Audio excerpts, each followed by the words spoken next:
बीरबल एक ईमानदार तथा धर्मप्रिय व्यक्ति था। वह प्रतिदिन ईश्वर की आराधना बिना नागा किया करता था। इससे उसे नैतिक व मानसिक बल प्राप्त होता था। वह अक्सर कहा करता था कि ईश्वर जो कुछ भी करता है मनुष्य के भले के लिए ही करता है।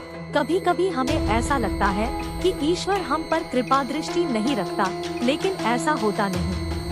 कभी कभी तो उसके वरदान को भी लोग शाप समझने की भूल कर बैठते हैं। वह हमको थोड़ी पीड़ा इसलिए देता है ताकि बड़ी पीड़ा से बच सके।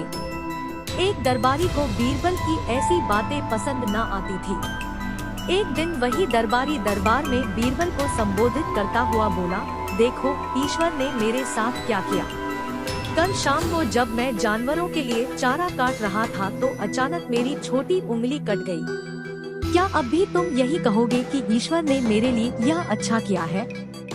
कुछ देर चुप रहने के बाद बोला बीरबल, मेरा अब भी यही विश्वास है, क्योंकि ईश्वर जो कुछ भी करता है मनुष्य के भले के लिए ही करता है।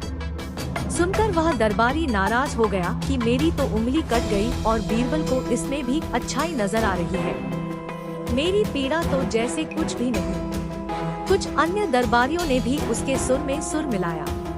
तभी बीच में हस्तक्षेप करते हुए बादशाह अकबर बोले, बीरबल हम भी अल्लाह पर भरोसा रखते हैं, लेकिन यहाँ तुम्हारी बात से सहमत नहीं। इस दरबारी के मामले में ऐसी कोई बात नहीं दिखाई देती जिसके लिए उसकी तारीफ की जाए।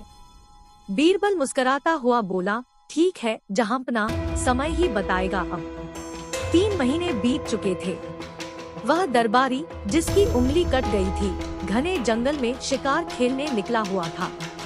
एक हिरन का पीछा करते वह भटककर आदिवासियों के हाथों में जा पड़ा।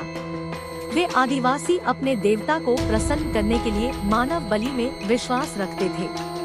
आता वे उस दरबारी को पकड़कर मंदिर में ले गए बलि चढ़ाने के लिए।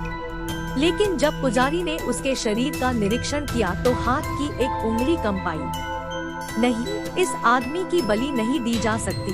मंदिर का पुजारी बोला, यदि 9 उंगलियों वाले इस आदमी को बलि चढ़ा दिया गया तो हमारे देवता बजाय प्रसन्न होने के क्रोधित हो जाएंगे। अधूरी बलि उन्हें पसंद नहीं। हमें महामारियों, बाढ़ या सूखे का प्रकोप झेलना पड़ सकता है, इसलिए इसे छोड़ देना ही ठीक होगा। और उस दरबारी को मुक्त कर दिया गया। अगले दिन वह दरबारी दरबार में बीरबल के पास आकर रोने लगा। तभी बादशाह भी दरबार में आ पहुँचे और उस दरबारी को बीरबल के सामने रोता देखकर हैरान रह गए। तुम्हें क्या हुआ, रो क्यों रहे हो? अकबर ने सवाल किया।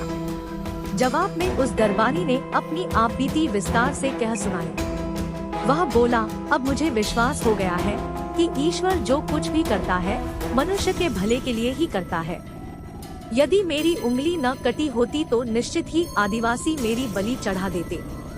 इसीलिए मैं रो रहा हूँ, लेकिन ये आंसू खुशी के हैं। मैं खुश हूँ क्योंकि मैं जिंदा हूँ। बीरबल के ईश्वर पर विश्वास को संदेह की दृष्टि से देखना मेरी भूल थी। अकबर ने मंद मंद मुस्कुराते हुए दरबारियों की ओर देखा, जो सिर झुकाए चुपचाप खड़े थे। अकबर को गर्व महसूस हो रहा था कि बीरबल जैसा बुद्धिमान उसके दरबारियों में से एक है।